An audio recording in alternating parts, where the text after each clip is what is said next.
Bem, Padre, que alegria imensa estar aqui. Muito feliz pelo seu convite, aliás, pelo aceite do convite e por poder falar sobre um tema que é tão importante, eu acredito. Porque a gente fala muito de eneagrama, a gente fala muito dos perfis de eneagrama, mas a gente não fala tanto sobre quem facilita o processo de eneagrama, né? Quem escolhe esse lugar.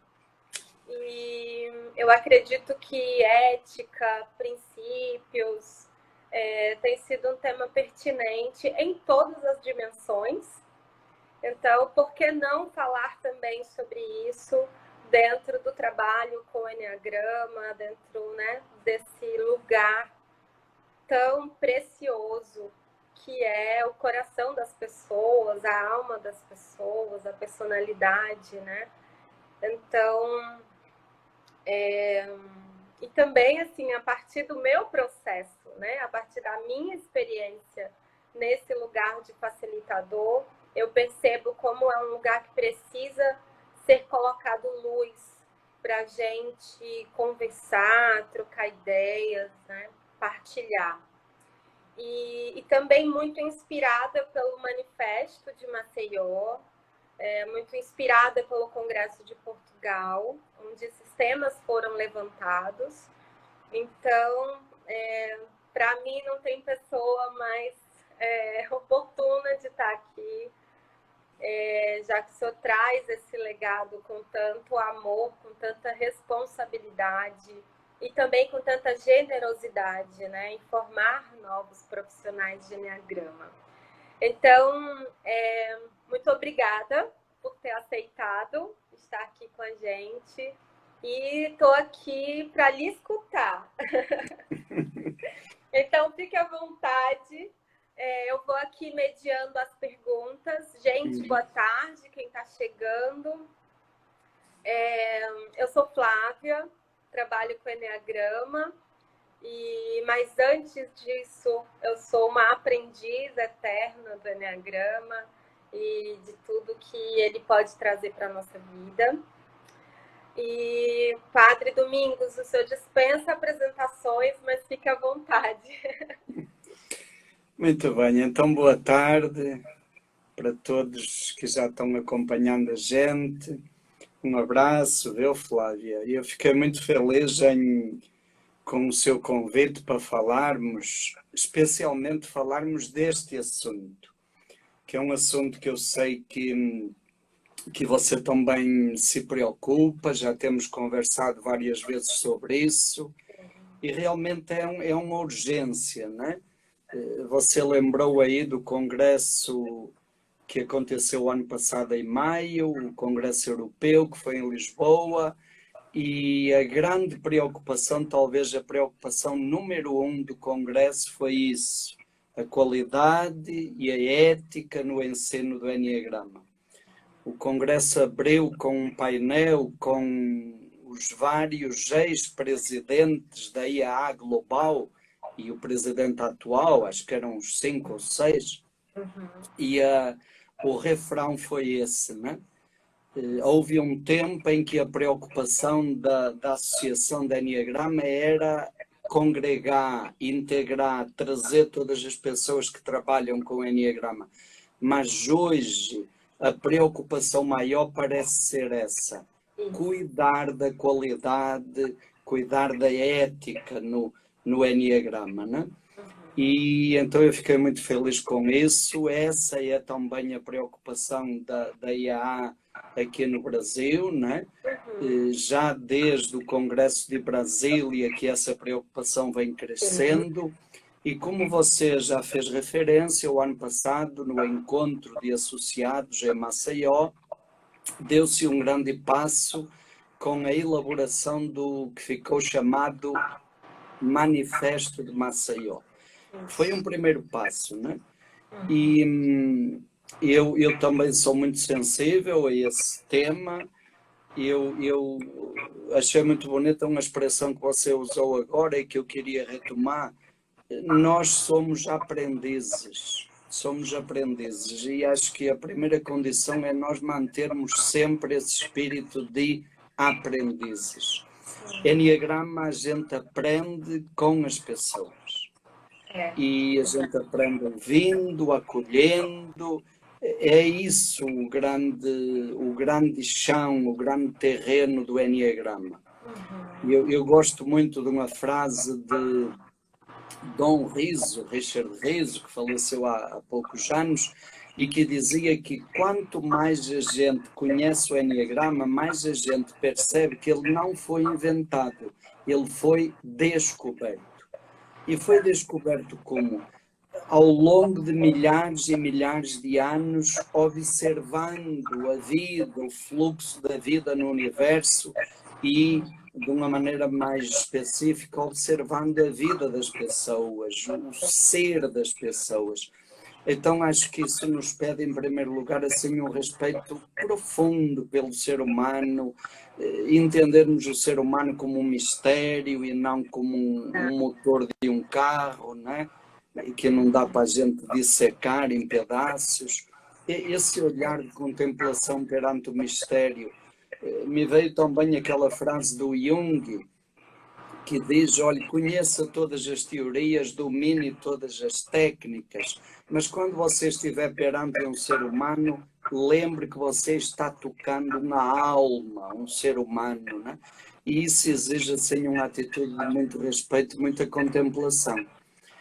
Nós costumamos sempre falar nas nossas formações da escola de facilitadores, a gente sempre diz assim, olha, em qualquer área, qualquer profissional, a gente espera que seja um profissional responsável, competente, né?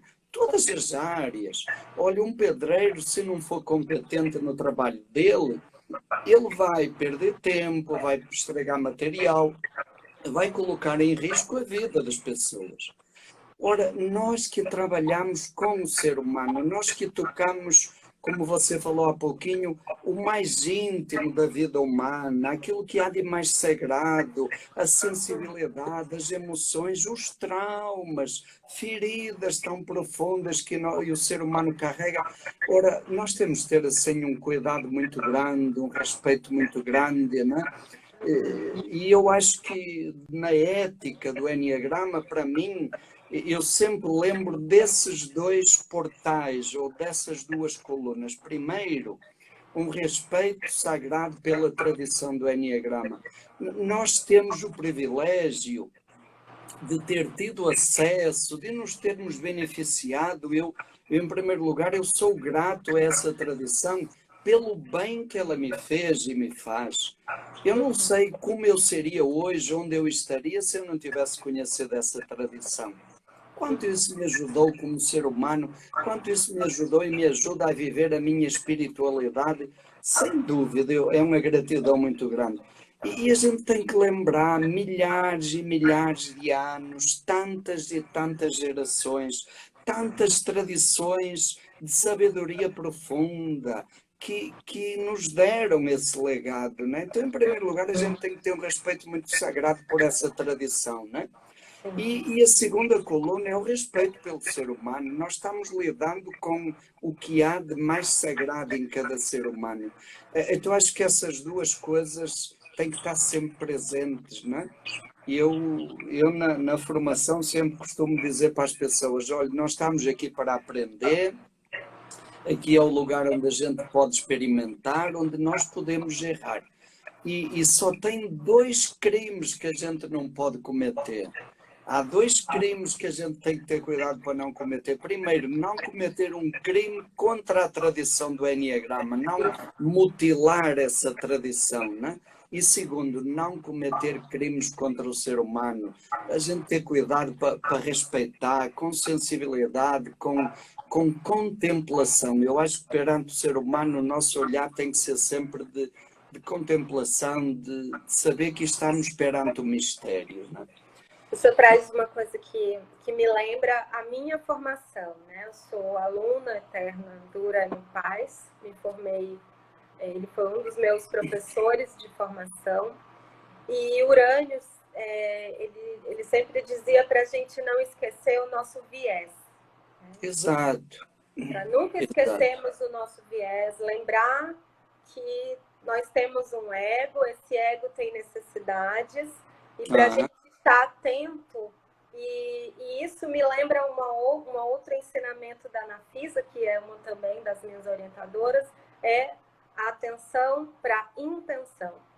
Exato. Qual é a intenção que me mobiliza a estar nesse lugar? Qual é a intenção que me mobiliza a tocar a alma humana? Né? Estou a serviço de quem? Né? Do meu ego, do meu viés, ou realmente do outro? Eu acredito, padre, que, claro, sempre teremos ego. Né? Claro, claro. A questão é qual atenção a gente coloca. Né? A gente coloca, que cuidado nós temos também. E aí eu queria que o senhor falasse um pouco sobre como é o processo de autocuidado. Né? Assim, como que é a gente estar atento ao nosso lugar, né? Do que a gente precisa, o que é recomendável para o lugar do facilitador.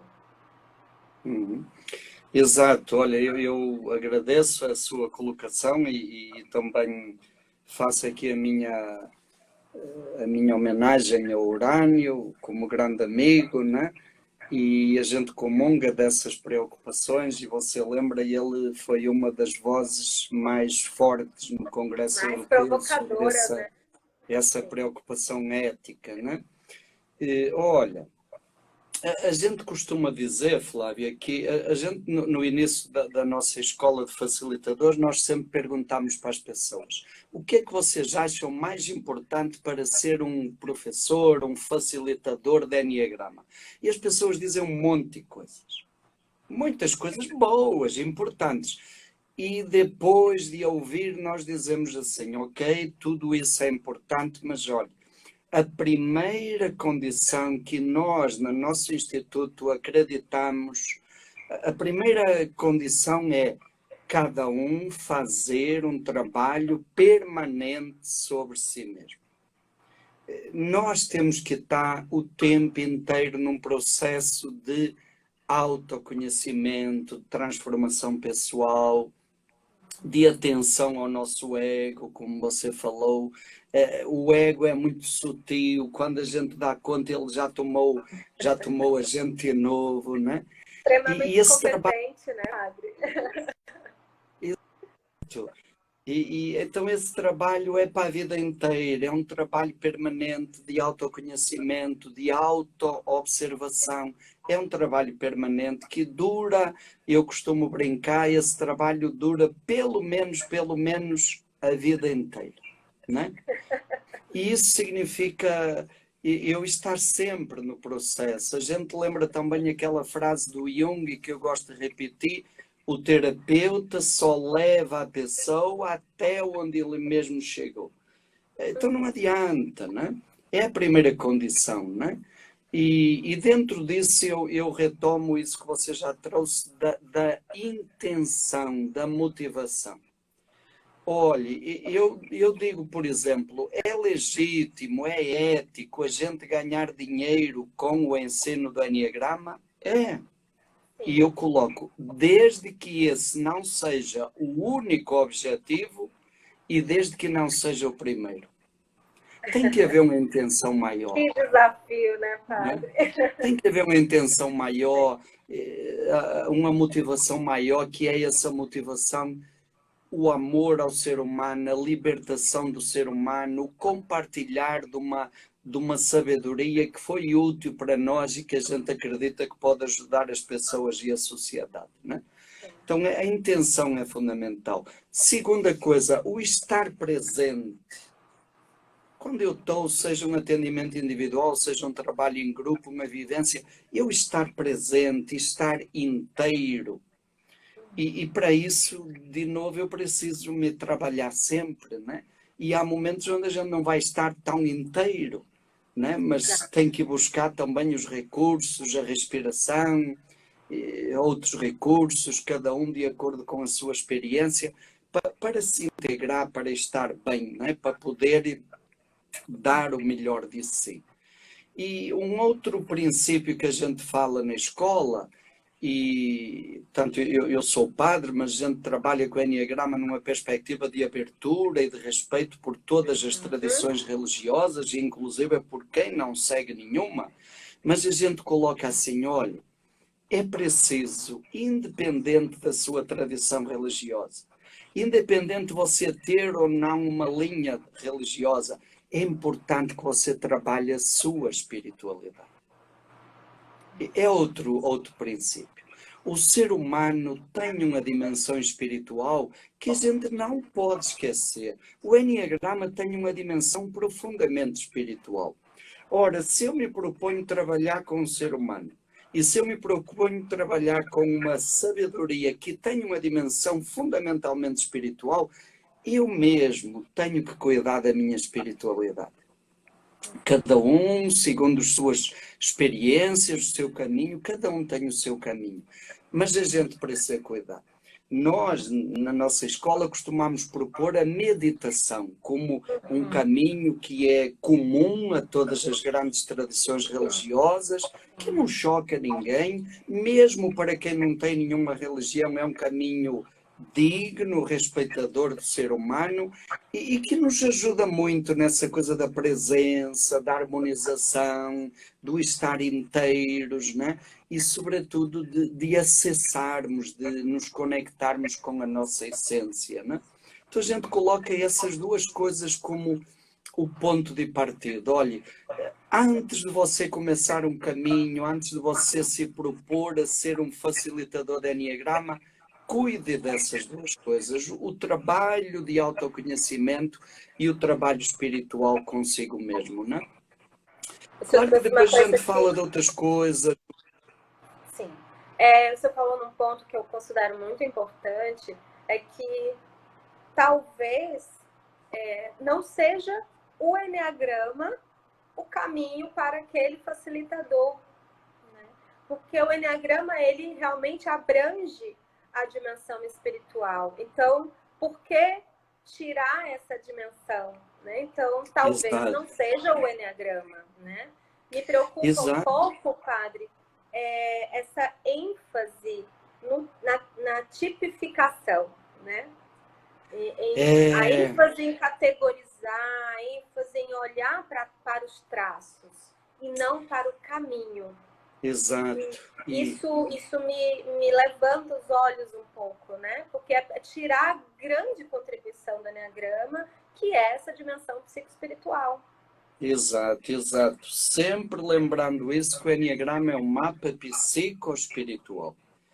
E nós nunca podemos retalhar, limitar, cortar, né?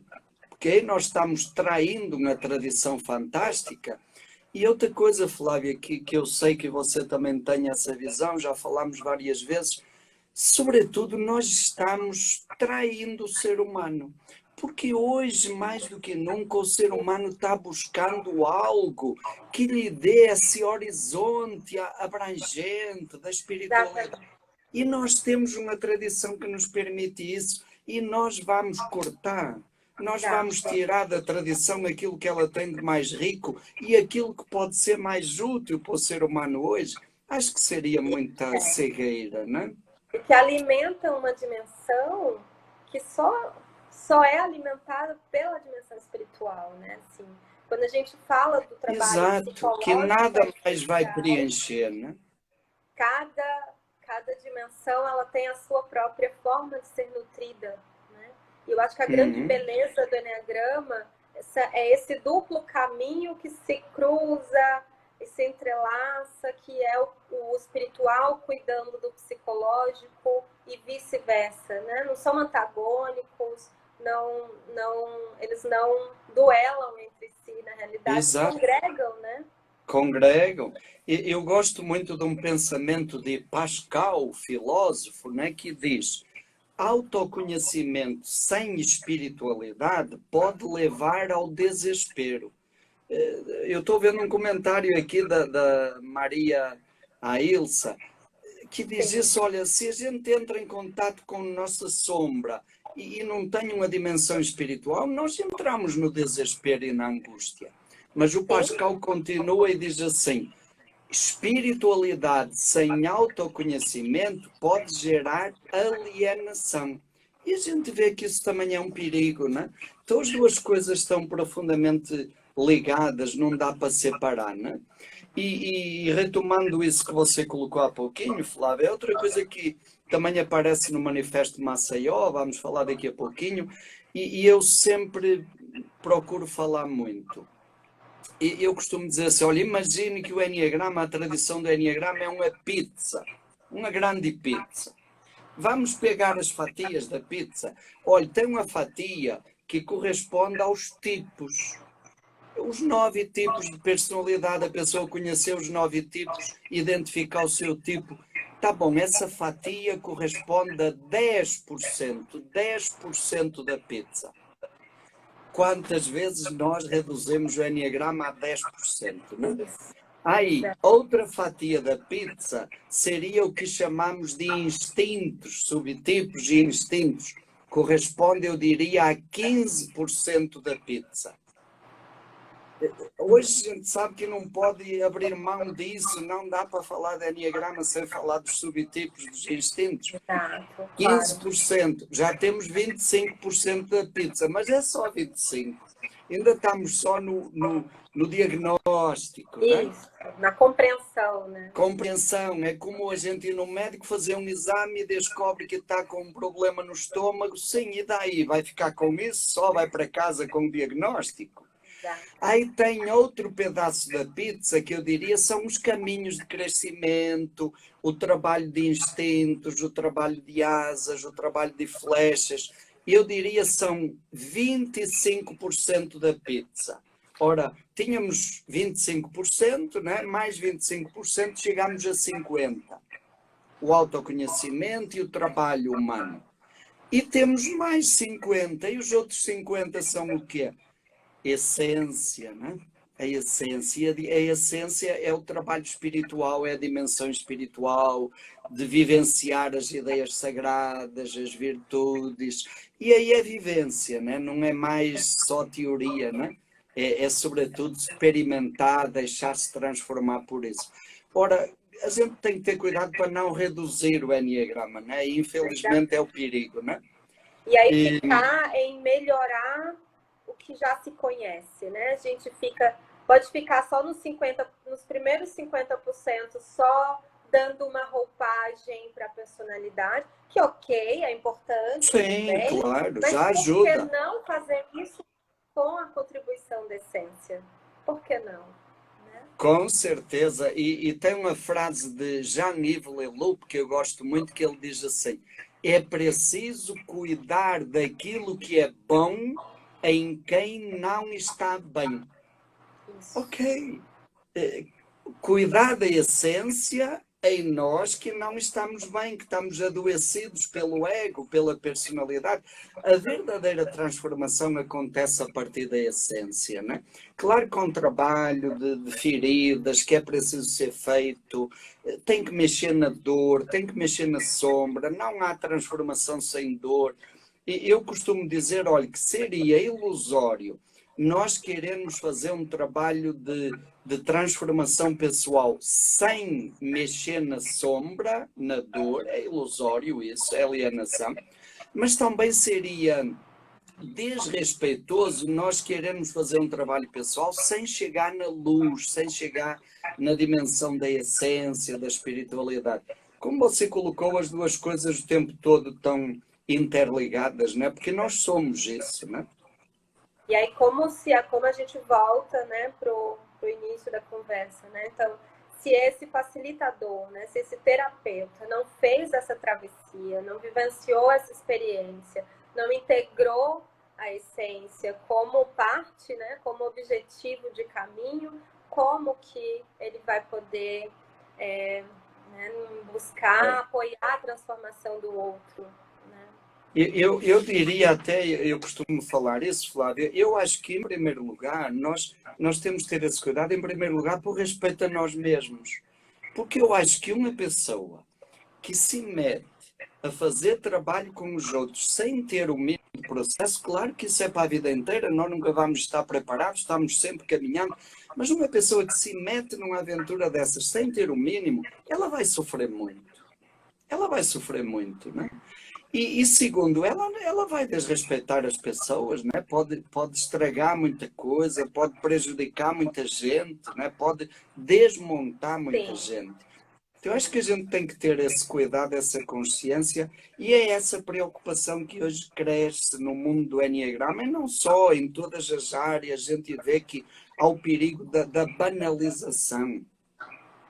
E aí nós banalizamos tradições que são boas, que são úteis, que têm riquezas. E isso vale para o Enneagrama, vale para o coaching, vale para a PNL, vale para tanta coisa, não é? Banalizamos tradições que são úteis sobretudo, podemos estragar a vida de muita gente, não é? Estragamos. E hoje há verdadeiros vendedores de ilusões, não é?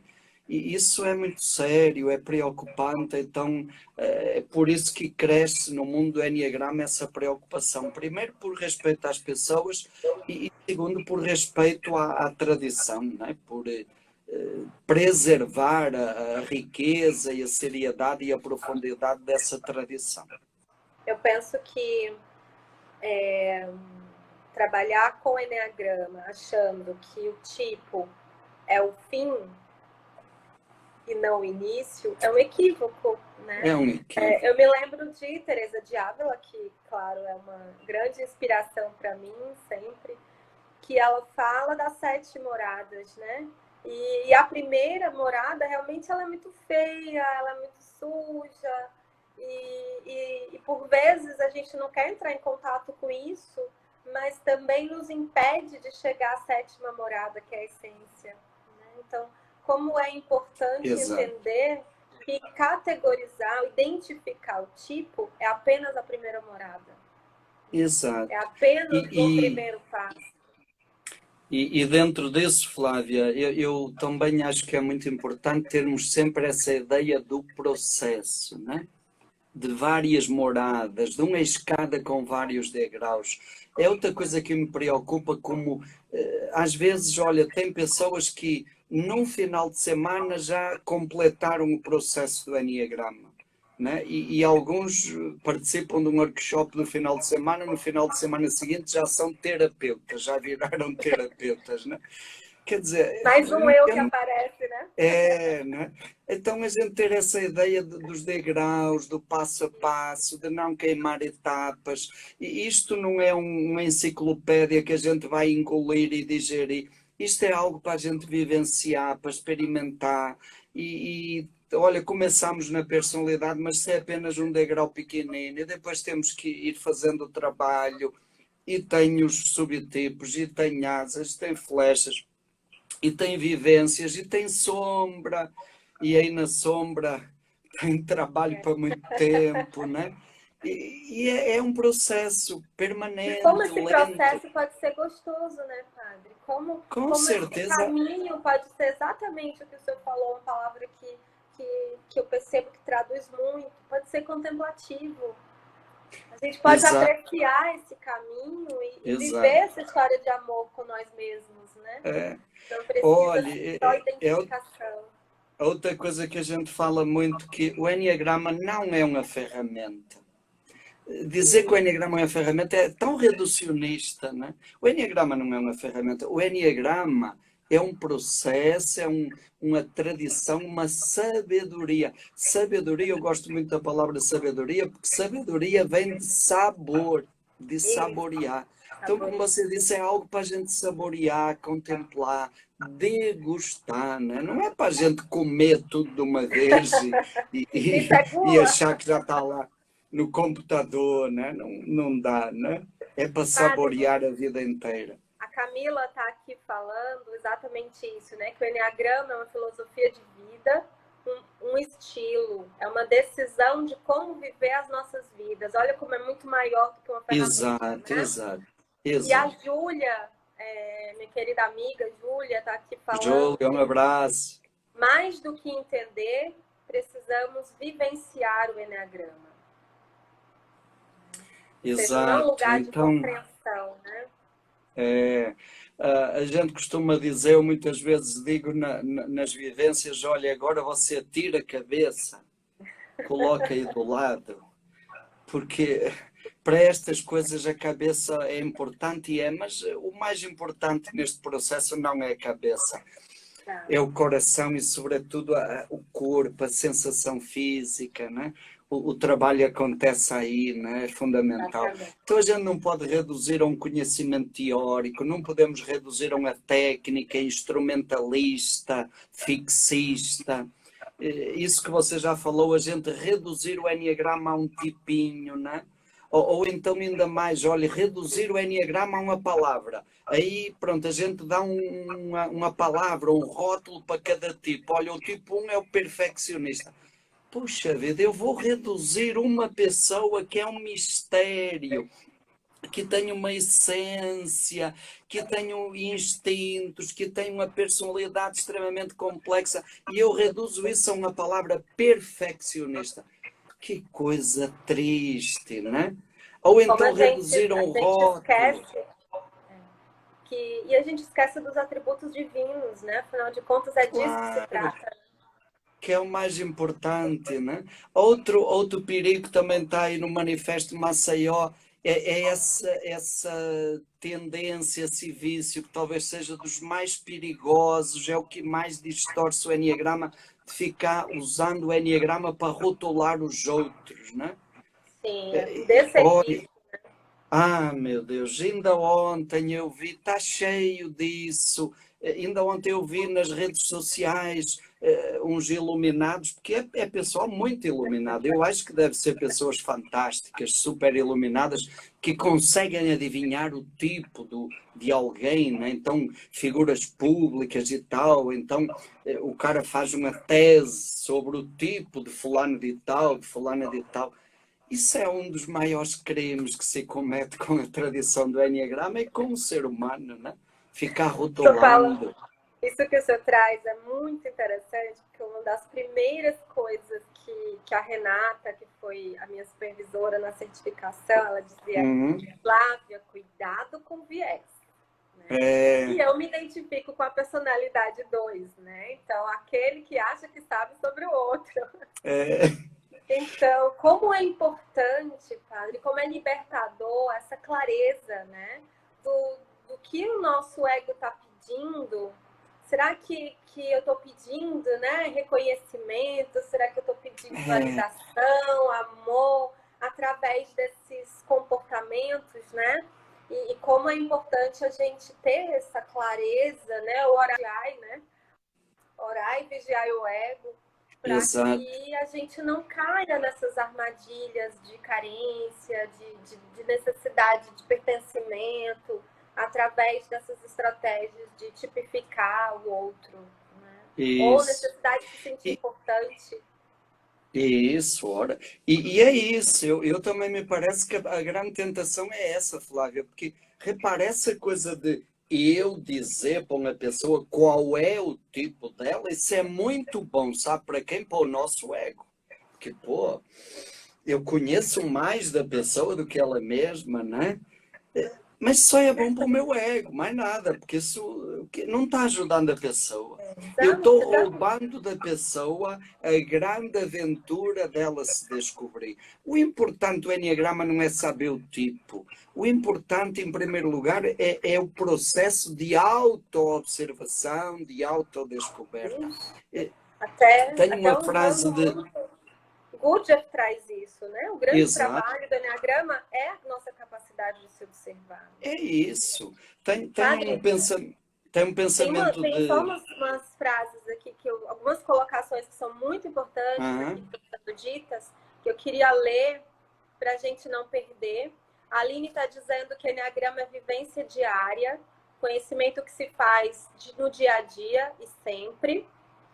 A Iraneide, né? Conhecer o Enneagrama foi uma porta de saída para todas as portas que eu não encontrava saída. A Adna diz que reduzir a palavras e rotular é um crime com o Enneagrama. A Júlia está falando da necessidade de saber mais do outro do que ele mesmo, né? Que é a armadilha do facilitador, falando que a gente está trazendo luz e uma discussão importante. Que bom que está chegando, Que né? bom. Estamos despertando. Outras Que pessoas bom. querem falar sobre isso. Sei. Eu estava lembrando de um pensamento de Carl Rogers, né, que eu valorizo muito, e Carl Rogers dizia assim: o único conhecimento capaz de gerar transformações profundas na vida das pessoas é aquele autodescoberto. E o resumo da frase é: ninguém aprende nada a partir de conclusões dos outros, né? Então, dizer o tipo de uma pessoa, mesmo que a gente pudesse saber, o que é extremamente difícil, ninguém sabe, né? Mesmo que a gente soubesse, isso não seria transformador para a pessoa. Agora, quando é a própria pessoa a se descobrir, isso sim tem possibilidade de gerar transformação, né? E justamente essa palavra que você falou que ressoa aqui. O ser humano é um grande mistério. Em si mesmo, para si mesmo, né? Então, como a gente vai ver o que reflete apenas, né? Ver o que está fora e tirar conclusões acerca disso. A Denise está aqui falando que para ela ainda é pesado carregar a tipologia 2. Amada, não carregue a tipologia 2. Ame, ame, acolha. O importante é ter saúde, né? Exatamente. Agora mais do que nunca, né?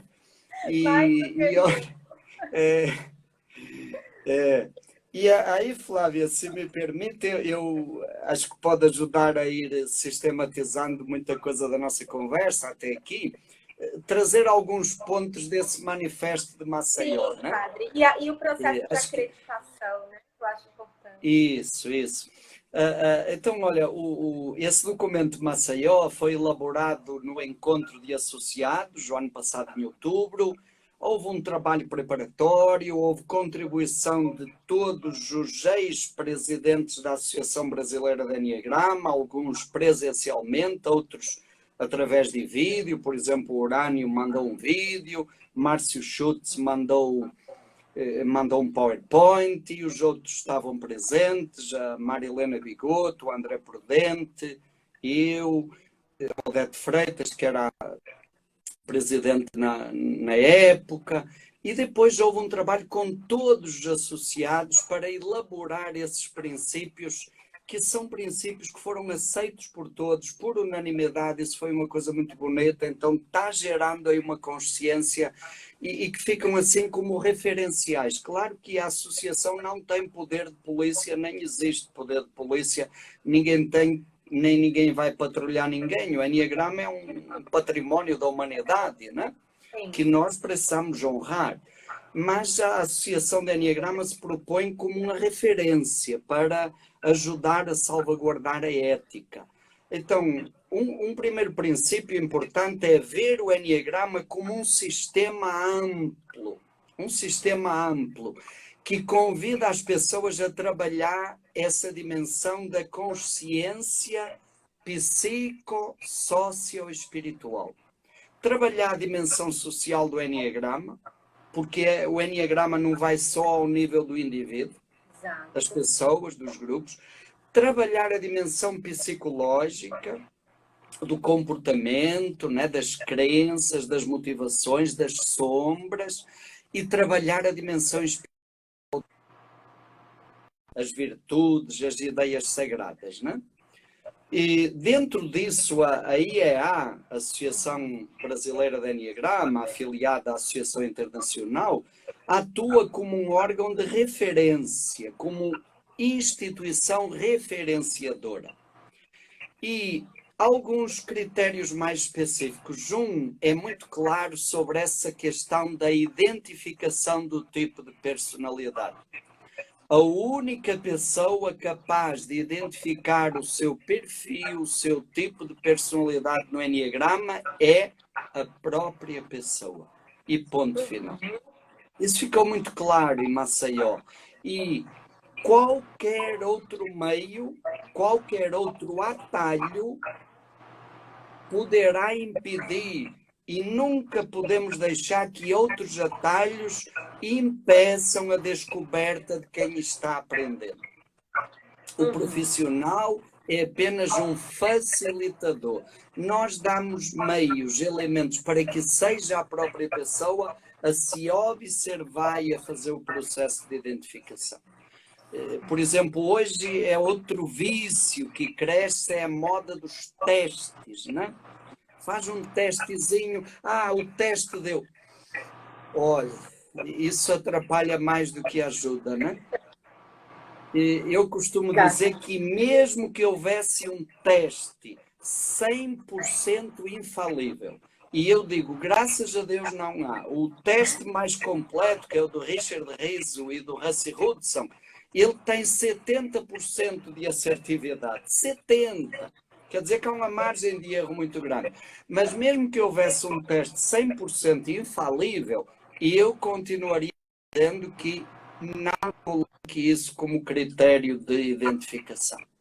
Porque isso iria roubar da pessoa essa grande aventura de se observar, de tomar consciência, de se confrontar. Então isso foi um papel muito importante.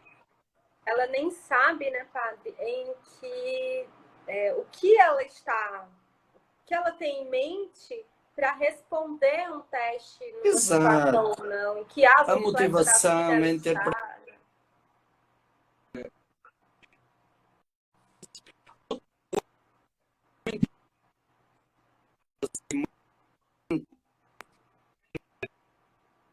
É acerca do conteúdo essencial do Enneagrama. Que conteúdos devem ser levados em conta ao apresentar o Enneagrama? Então, a redação do manifesto diz assim: o Enneagrama deve ser apresentado de maneira processual, que já falamos, e integral, o todo, abrangendo conteúdos fundamentais. E aqui tenho uma listinha de alguns conteúdos fundamentais. Claro que a gente não vai falar disso no final de semana, mas temos isso em conta. Olha, falar da história do Enneagrama, por respeito à tradição. Falar do símbolo, que é a referência, onde estão consignadas as grandes leis matemáticas que regem o fluxo da vida no universo e no ser humano. Falar dos centros de inteligência. Os tipos de personalidade, apresentar com profundidade os 9 padrões. Não é uma palavra, não é um rótulo, é uma estrutura de personalidade que envolve crenças, que envolve uma criança ferida, tá? Apresentar isso com dignidade. Outro conteúdo, subtipos e instintos. Subtipos e instintos, a gente percebe o quanto isso é cada vez mais importante no Enneagrama.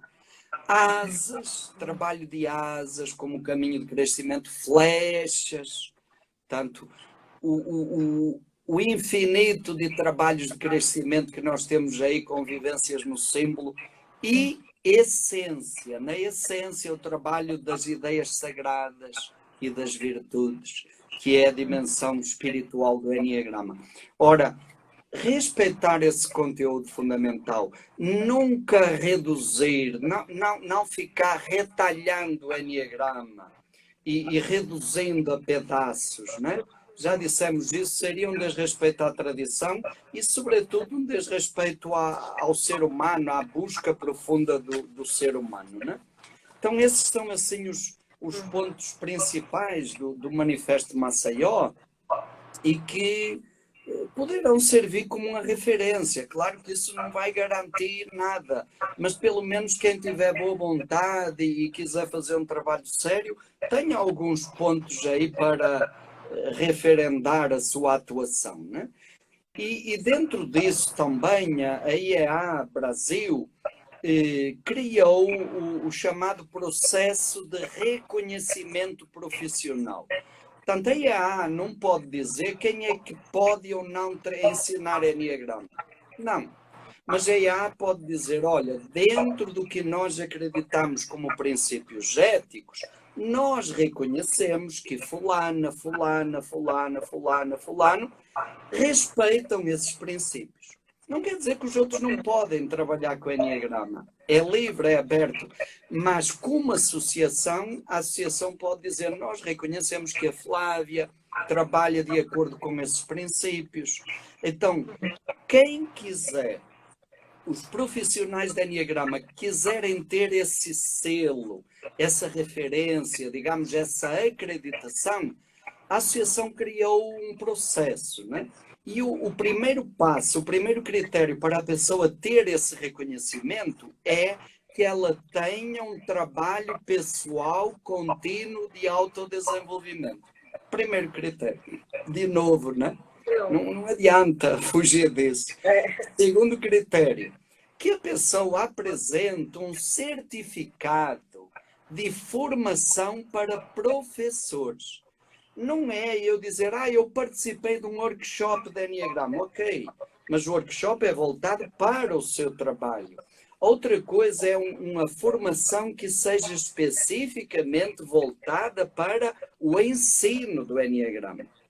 Então, que a pessoa apresente um certificado que seja reconhecido por um grupo, por uma escola, por uma instituição, que tenha proficiência reconhecida pela associação.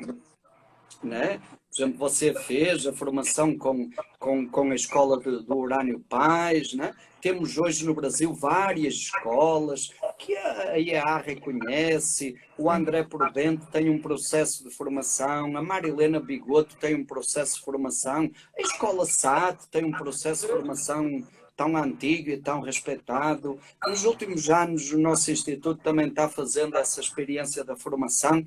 Ok, então que a pessoa apresente um certificado, ou então um outro critério que ficou para dar abertura. A pessoa pode dizer assim, olha, eu nunca fiz um processo, um programa de formação profissional, mas eu tenho um trabalho que há muito tempo eu faço e que eu sou supervisionado, acompanhado por um professor de Enneagrama cuja proficiência é conhecida e reconhecida. Ok, uma carta desse professor também vale para o processo de acreditação. Então, a pessoa ou tem um certificado ou tem a carta de recomendação de um professor de Enneagrama cuja proficiência seja respeitada. Terceiro ponto, participar dos encontros e dos congressos da associação. Porque isso, de certa maneira, vai nos dar assim uma pista para a gente se manter atualizado, para se manter em diálogo com a comunidade, atualizado, aberto, né? É um critério para se manter no processo. Quarto ponto, apresentar trabalhos em encontros e congressos. Então, por exemplo, o ano passado, no congresso do ano anterior já tivemos isso. Este ano não vai haver congresso, que seria em Belo Horizonte, foi cancelado por causa da pandemia, mas já foi remarcado para 2021. Então há um espaço para que pessoas que estão trabalhando, começando a trabalhar, façam uma apresentação. Ela vai partilhar com a comunidade de Enneagrama o seu saber, a sua experiência. Então isso dá legitimidade à pessoa. Ela passa a ter uma credibilidade, uma legitimidade que é referendada pela comunidade do Enneagrama, né? E o quinto ponto, que naturalmente é uma consequência natural, ser associado, ser membro associado da IAA Brasil, né? Da Associação Brasileira de Enneagrama. Então, esses critérios seriam, digamos, uma plataforma mínima para a gente sintonizar em princípios éticos. E a pessoa também, naturalmente, assina, ela se comprometeria a assinar o manifesto de Maceió, dizer, olha, eu na minha prática quero sigo, estou de acordo com esses princípios do manifesto de Maceió, como, por exemplo, essa dimensão psicoespiritual, socio-psicoespiritual do Enneagrama, essa coisa de não rotular, essa coisa do conteúdo integral e processual do Enneagrama. Eu estou disposto a seguir esses princípios. Então isso acho que já foi um grande passo assim no trabalho ético, e pode abrir aí um caminho bonito para todos nós, né? Eu acho que isso que é bom para nós que trabalhamos com essa tradição, isso nos dá apoio. Olha, Flávia, há 12 anos, eu fui participar do primeiro congresso de Enneagrama que aconteceu em São Paulo, quando foi fundada a associação. Eu não conhecia ninguém. Eu só conhecia os livros, eu estudei, eu conhecia as pessoas de nome. Aí eu chego lá e eu conheço tanta gente. Olha, o Urânio que eu conhecia aí, que eu aprendi tanto com ele, o Alaor Passos da Escola Sato, o Márcio Schutz, a Marilena Bigoto, o André Prudente. Isso para mim foi um mundo novo de tanto aprendizado. E uma das coisas mais bonitas, talvez, da Associação Brasileira de Enneagrama é isso, é a troca de conhecimentos, de experiências que isso proporcionou. Congregar saberes, ampliar, confrontar. Isso é uma riqueza tão grande. Eu sou tão grato a isso, por isso que até hoje eu procuro apoiar essa bandeira da Associação Brasileira de Enneagrama, porque sem dúvida pode ser uma grande referência para nós, né? Eu acredito, tem algumas pessoas perguntando aqui, padre, onde encontra o manifesto. Gente, todas essas informações estão disponíveis no site da IEA Brasil. Né? Então, exato. Tudo isso pode ser encontrado lá. Eu acredito, padre, que o manifesto, todas essas informações, elas não resguardam só o terapeuta, mas também o aluno. A pessoa que deseja iniciar o processo, né? Ela não vai tão cega para um processo de autoconhecimento. Ela tem uma noção do que ela pode esperar e se faz sentido exato. Ou não aquilo que ela está vivenciando, né? Eu acho que uma das coisas que eu chamo muita atenção é que a relação entre facilitador e aluno é uma relação de confiança, né? Então, que a gente honre essa confiança que o aluno nos deposita, nos acredita, né? Então, eu acho que o manifesto e a acreditação, elas vêm um pouco instrumentalizar essa relação de confiança, né? A dar apoio mais objetivo e prático para que essa relação ela se mantenha saudável. Exato. E alguns por não informação, outros por uma não exato. escolha de querer cumprir, mas eu acredito que traz um norte muito importante para a relação entre facilitador. E a Cláudia está aqui falando que a IEA é fundamental. Ela está falando aqui, padre, que a IEA ela é fundamental para nos fortalecer no propósito de sermos facilitadores de Enneagrama. Acredito nisso também. Isso, perfeitamente, Cláudia. Isso me lembra o que Gurdjieff diz acerca da importância do grupo. Que chega um determinado processo no nosso caminho que já não conseguimos mais andar sozinhos e a gente precisa de um grupo, porque o grupo nos fortalece para esse caminho. Né? Com certeza, a gente cresce no encontro, né? Paulo Freire dizia que ninguém aprende nada sozinho. Nós aprendemos juntos, como grupo, na troca de experiências, sobretudo porque o Enneagrama não é uma teoria, né? É muito vivencial, então a gente aprende com as pessoas, né? A gente partilha os nossos mistérios, né, padre? Exato. E dentro disso, Flávia, olhe, por mais que a gente compreenda de Enneagrama, por mais que a gente saiba, o que a gente sabe ainda é tão pouquinho, né? O ser humano é sempre infinitamente mais do que tudo que o Enneagrama ensina. O ser humano é sempre infinitamente mais do que todas as tradições juntas. Se a gente juntar todas as tradições de autoconhecimento, todas as escolas de psicologia, isso ainda não dá para explicar o mistério do ser humano. Então a gente tem que ter muita humildade e muita abertura, né? E essa é a grande beleza, né? Isso. É isso que nos mantém como peregrinos, como buscadores, né? Padre, a Valquíria está aqui agradecendo pela partilha. Tem muita gente dizendo aqui que foi uma conversa muito rica, que os assuntos realmente são fundamentais, que amaram os critérios do manifesto. Eu fico muito feliz como uma representante do tipo 2 de ter sido, né, tão rico, tão fértil. Eu acredito que isso merece muito mais espaço de discussão.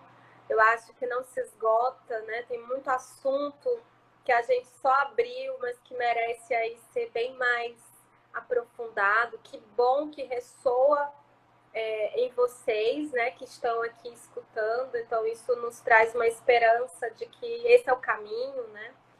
Que o caminho ético da relação com o Eneagrama é possível e é honrado. Padre, gratidão sem fim por lhe escutar, né?